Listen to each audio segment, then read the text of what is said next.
AAF and True followers, JC Styles here, Brian Gracie. and we're back at you today with our Monday Night Raw review from 4/25/2011, the 2011 draft. Yes, the 2011 WWE draft just took place.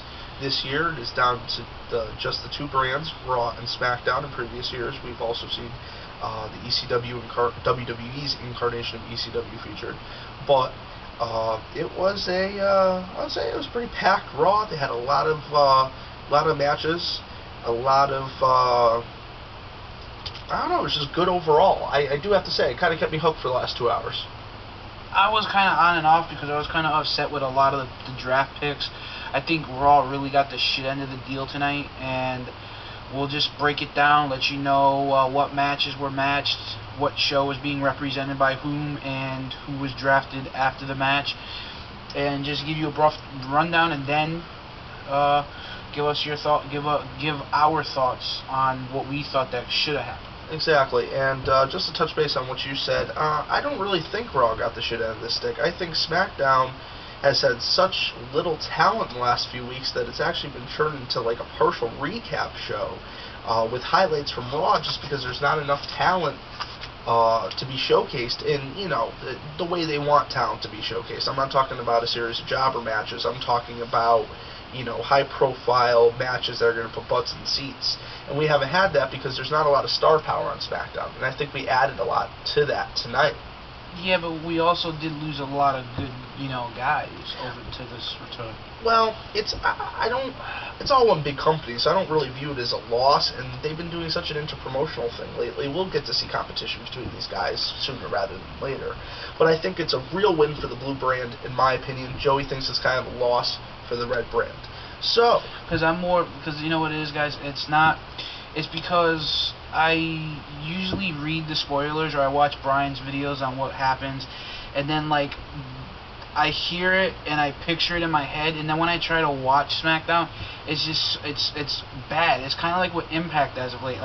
I've been so disgruntled with the last couple of pay-per-views. I've fallen asleep through Impact. I've fallen asleep on Lockdown, and I got to the point where I used to always watch Impact and always stay awake for the pay-per-views. It's just the product nowadays isn't what it was a month back. I mean, since Genesis, we've kind of had nothing but Immortal Fest on TNA. Well, it's been a lot of Immortal versus the various parties that want to face them. But back into the comment about SmackDown, I think we get to see some things up until this week. Now the dynamics changed a little bit. I think we got to see a lot of things on SmackDown that we weren't able to see on Raw, because Raw was so entertainment driven. There were so many promos, so much this, that, the other. With SmackDown, we used to be able to see a lot of good, solid technical competition. Unfortunately, due to the dwindling roster, and unfortunately we lost Adam Edge Copeland to go along with that, it's gotten even worse and worse, to the point that we're showing promo packages all the time to fill time. But as being all under the WWE umbrella, it is important that SmackDown performs as well as Raw. It's a shame that SmackDown's always labeled as the B show, because sometimes I have a feeling that SmackDown's better than Raw, in my personal opinion. But for the rundown of this show, we go into a 20-man Battle Royal, Raw versus SmackDown, 10 on 10. Before we actually get into that, just to add to the SmackDown that we were talking about, the main reason why I watched SmackDown for the better part of this year so far was the storyline with Edge and Del Rio. Now it's Del Rio and Christian, but now the way it looks is it looks like I'm gonna get my wish. I'm gonna see Christian win we might see Christian win the title. Because, the main event when the Battle Royal came out, the main event was all Raw for Raw, and then it jumped into being two Raw against one SmackDown, where it looks like, okay, we're gonna see Cena pick up the WWE title, then we're gonna see, and then what's gonna happen with the world title, and then that became they switched it right back around afterwards at the very end. So it's what is the picture going to look like on SmackDown? Because now, there's not really anyone on SmackDown with the exception of Christian now.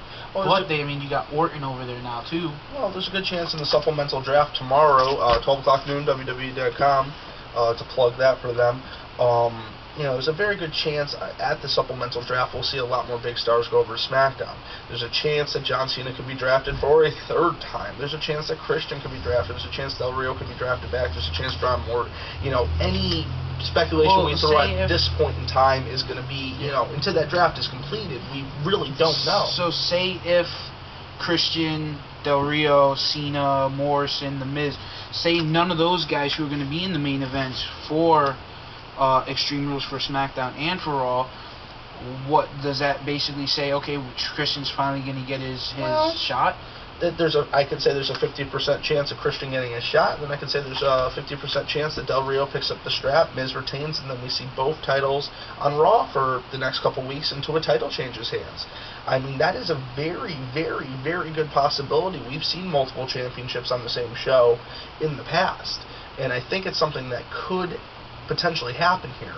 I don't know, I just don't see, like we talked about, we have a prediction show that'll probably be up after this video is intended to be up before it, but to kind of feed off of that, once you guys watch that, we talked about this, we kind of talked about all the angles that they could go at here, and putting the belt on Cena right now I just think would be a little premature like we spoke about, but it could also be good, a short run, or he could run with it to next year. I mean, there's so much speculation. We just have to find out what these final rosters are going to be before we can really, Well, I say this, if none of the guys that are going to be in the main events for Raw and SmackDown this Sunday, if none of them are drafted, I would say it would be stupid to have Del Rio pick up the title, because then you're going to have the two champions be on one show, and then you're going to have nothing for anyone on SmackDown, because then you're going to have all these guys. You're going to have guys like Orton, you're going to have guys like Mark Henry, and you're going to have guys like Christian. You're not going to have anything to go for or strive for, because you got both titles being held up on one show. Well, they would only be held up temporarily, I'm sure, if that was the case. I'm sure that the title wouldn't remain on Raw for the remainder of the year. See, I would want to see a world champion, but I wouldn't want to see both titles on one show. Well, the interesting dynamic, too, is say if we did have both world championships on Raw, that basically means Wade Barrett's the top dog over there with the IC belt. Yeah. That would be SmackDown's highest championship currently. So that really kind of elevates Wade Barrett into a different position as well. Maybe Barrett can then go IC versus World match or something at the next pay-per-view to bring the belt back home. There's so many angles that they could really develop with this, and that's the thing about a fan and being a wrestling critic as we are, that you can kind of think about. You're like, man, which way will they go with this? And then JC's definitely stating the very realistic possibility that Christian's the only one left on the blue brand. He's going to get the World Heavyweight Championship. 50-50. I think it would be the perfect time. It's a perfect time to give it to him, because now that there's no really, with the exception of the Undertaker, which we probably won't see him until SummerSlam, there is no other top dogs with the exception of Orton and Barrett on the show. And what I've heard is Alberto Del Rio versus John Cena at SummerSlam is the current speculation. Yeah, but then what are they going to do? Have both? And what are they going to have both titles? But what are they going to do until then? Have both titles on the show? They can't. It would, like you said, it would devalue SmackDown, taking the World Championship away from it for that long. But we see the 20-man Battle Royal, which we see 10 SmackDown, 10 Raw. With the outcome, we see the first draft pick going to SmackDown, which was John Cena. Yes. Big Show and Kofi Kingston did pick up the win for the blue brand. John Cena is drafted to SmackDown. Please keep watching this video.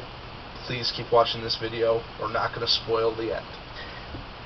Then we get a promo for the soon-to-be debuting, formerly known as Awesome Kong. She's going to be known as Karma.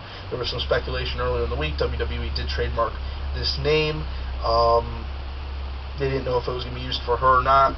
We have lighting difficulty. Hold on one second. There was, when Awesome Kong did sign with the WWE and she was down in FCW for a little while, there was speculation if she was going to use Awesome Kong or if she was going to be known as the Amazing Kong. But TNA jumped on it really quickly and took away anything that had to do with Kong in her name. When she was released late, I think, what was it, late December? Somewhere around there. When she signed, when she was released from TNA, they told her, said, if you're going to go and you're going to join any other wrestling promotion, you have to follow the proper channels if you want to keep the name, and she failed to do so, which is why WWE isn't going with Amazing Kong or Awesome Kong as they originally were going to do. Well, and I think it's kind of, WWE's always been about that too. They'll bring in a superstar, they'll keep a lot of the facets of their character, but unless they're a really powerful draw, they will change their name so they own all intellectual property. Like you said, TNA got the trademark on Amazing Awesome Kong, and unfortunately she's not able to use it. I think what they should have done was they should have named her the Amazon. The Amazon? I don't know, Karma can be a bitch, man. I don't know. But then, for the red brand, we see Eve Torres go against Layla representing Team Blue. This was a real quick match. We see Michael Cole interrupt like he has been doing in all these Diva matches. Yeah. Eve picks up a quick win. Then we see a confrontation between Layla and Michelle. Michelle actually hits Layla, and then Layla just decimates Michelle. Keeps smashing her head into the barrier at the side, throws her over the announce position, just decimates. But with Eve picking up that win, that gains Raw a draft pick. Which was Rey Mysterio, correct? You are correct, sir. At this point, I was like, I was jumping up and down. I was marking out because, well, I wasn't jumping up and down because I have a bad arm right now. A lot of you can't tell. But I was actually marking out. Wrong arm. Ow. I actually was marking out a little bit because I was like, yes, we're going to see Sin Cara and Rey Mysterio on one show, which that lasted all about, what, I say 20 minutes? Yeah, I know, right? And wait a minute. I don't want to blow it because Sin Cara did get drafted, but I didn't even think he was on a show. We saw him on SmackDown. No, he was officially on the Raw brand. He was officially on Raw? Yeah, okay. But, I mean, because I was thinking, I was like, yo, that'd be awesome because you could put Rey Mysterio and Sin Cara together, and you can call him Sin Mysterio as a tag team. That lasted about 20 minutes, and then they freaking drafted him over to SmackDown.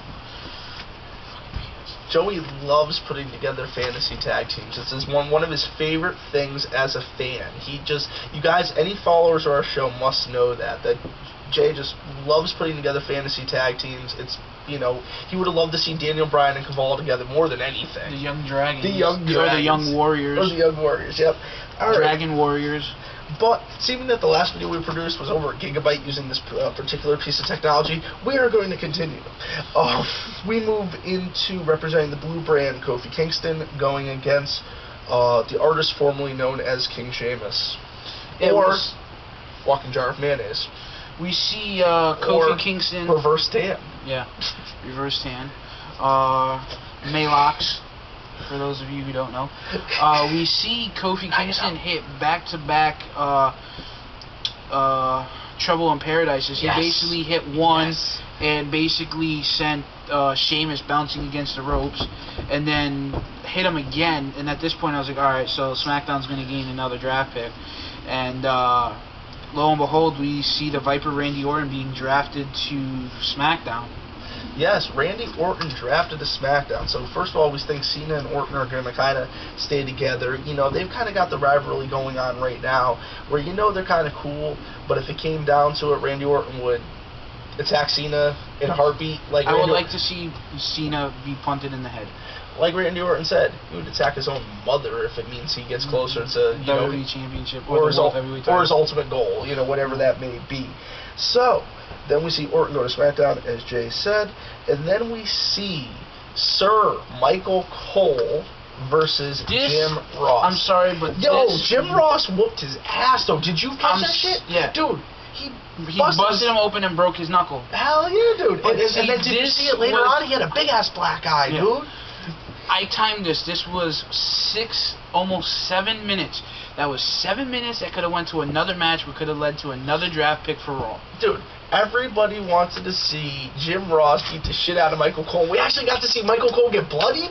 Dude, but then we had to see awesome mark-out moment. Then we have to go and we have to watch the pay-per-view. And see. I think I'm going to go buy a case of Jim Ross's barbecue sauce just because I'm so happy. Mark-out moment, definitely. Ross won by disqualification. Like we said, Cole got a black eye, busted lip. It was good stuff. Lighting difficulties, yet again. These nighttime shoots can be a little difficult. Scooch over so that way it doesn't turn up, so it picks up your motion. All right, sounds good. Just want to make sure that I'm in the view of Dude, this picks up the whole part. It picks up the whole porch. We tested that theory. Well, thank you, technical advisor. Yes. Moving on with the 2011 WWE Draft. We see Orton versus Ziggler. Orton represents Team Blue now. Ziggler is Team Red. We see Orton pick up the win, and 2 picks on this one. That was what? Henry and Sin Cara to SmackDown.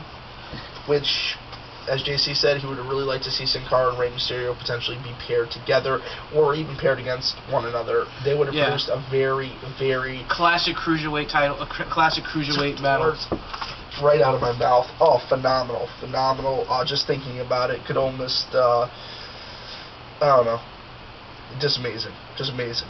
Then we see, representing Team Blue, the current Intercontinental Champion, Wade Barrett, who could possibly be the big dog on SmackDown, depending on the outcome of this Sunday's pay-per-view, go against Rey Mysterio, representing Team Red now.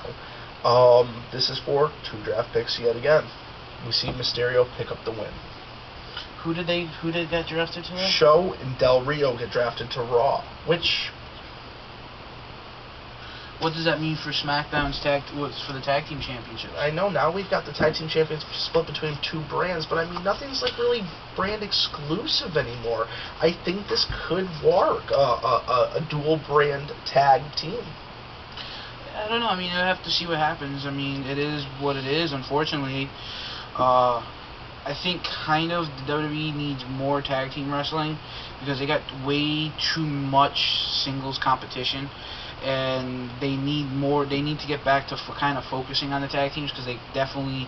I mean, you have Gabriel and Slater. You have Show and you have Kane as the tag champs. You got Kozlov and Santino, and I think that's pretty much about it. I mean, it's friggin' what? That's friggin' only 3 tag teams. And then you'd see Evan Bourne and Mark Henry pair occasionally. You saw John Cena pair with a couple different partners over the years. You saw The Miz. I mean, you know, the Colognes are gone now. Yeah, the tag team competition really has gone downhill. And I mean, God, back in the 70s in a lot of NWA territories, their whole card was built around tag team wrestling. Yeah. Singles competition actually became a bigger thing later on when sports entertainment involved more and more. But it's a shame because there needs to be more talent on SmackDown. And taking Show and Del Rio to Raw, you're just stacking Raw more. And you gave back Randy Orton. I mean, Randy Orton, phenomenal competitor. But who is Randy Orton going to really have a serious feud with? Kane. The core. The core. I mean... like I said, it is what it is. I think this draft, I think it would have been a lot better if it would have been double-sided. I did love it, though. After the main event, CM Punk did give Del Rio a kiss on the cheek, but we'll get into that in a minute. So, we see Show and Del Rio get drafted to Raw. For the final contest of the night, we see representing the red team CM Punk, Alberto Del Rio, along with Ricardo Rodriguez, his personal ring announcer, The Miz with Alex Riley. They're going against Team Blue, Christian, Mark Henry, and John Cena.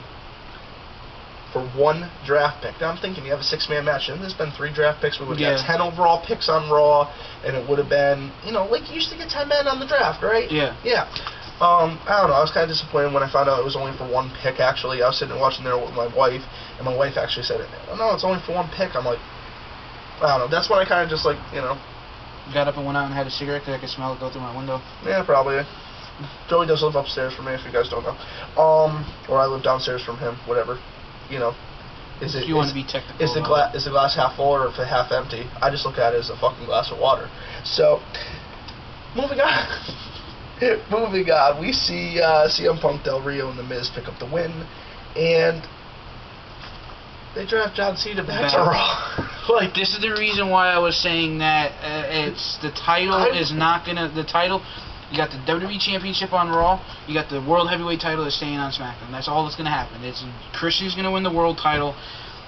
What's going to happen is, if Cena wins the WWE Championship on Raw, I see Del Rio saying, well, I was the #1 contender for the World Heavyweight title. It's not fair that I wasn't part of this, blah, blah, blah, this, that, and the other. And then he's going to get a shot, and that's probably when he's going to win the WWE Championship. That's what I see what's happening, because right now, the way that they have it set up, they can't put both titles on one show. And Christian is definitely it's his time to shine, and he definitely needs that breakout title again, because he's being lost in the mid-card shuffle right now. He's definitely being lost in the mid-card shuffle, and that would be a shame for the same thing that happened to Del Rio.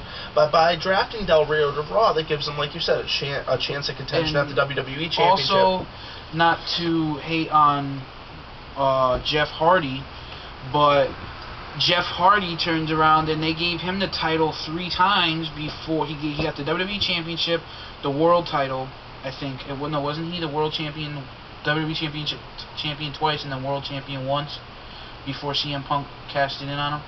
Some combination there. So he won 3 championships, and he was there just as long as Christian, and Christian's not going to get his, you know. I mean, Jeff Hardy left the WWE and went to TNA in 2004. Yeah, because it was at Victory Road 04 in TNA. So, I mean, come on. I mean, there's got to be some kind of giving. There's got to be some kind of give. You can't punish somebody because they went to another company because they didn't like what your company was producing. Well, Christian is a phenomenal athlete. We will take nothing away from Christian with what I'm about to say. But Christian is no Jeff Hardy. Christian's no Jeff Hardy, but he's definitely he's paid his dues. He's paid his dues. He's not a drug abuser, and he gets the pops. He does. But I mean, at the end of the day, Christian is no Jeff Hardy. Not a lot of people could fit Jeff Hardy's shoes. That's what Matt's trying to do right now. They're trying to have Matt fill Jeff Hardy's shoes, and it's not going to happen. Yeah, but the thing is, though, like I've been trying to say, Jeff Hardy's incredible, dude. Christian has always shined given the right circumstance matches. I think Christian, well, Jeff Hardy's not even part of the element right now, so. But no, I'm just saying, I'm using Jeff as an example, that he's been a 3-time champion and a 3-time world champion, and in WWE, Christian has only been WWE's ECW champion. I mean, come on. Yeah, the ECW belt was really supposed to help build superstars. Unfortunately, it didn't do it exactly what they meant it to do. But I think the biggest thing also coming out of the main event tonight was Mark Henry's heel turn. He cemented a definite heel turn. So now we've got R-Truth and Mark Henry as heels. And closing. Maybe they could reform the nation. I know it's on different brands, but man, wouldn't it be cool to see a cross-brand faction that kind of competes on both? I don't know. Who knows? I mean, they would definitely need to get Ezekiel from the core. Which Zeke has been hinting that he's not happy. Yeah. So, but in closing, guys, that's pretty much all we got for Monday Night Raw. You guys heard who's been drafted where. The rest will happen tomorrow at 12. Either JC or myself will bring you guys an update. Well, most likely Brian, because I'll be at the doctor's around 11 o'clock. So, unless Brian would like to wait until I get home to do that video together, or whatever have you. So, in closing, we're Effin' True Wrestling, and we are awesome.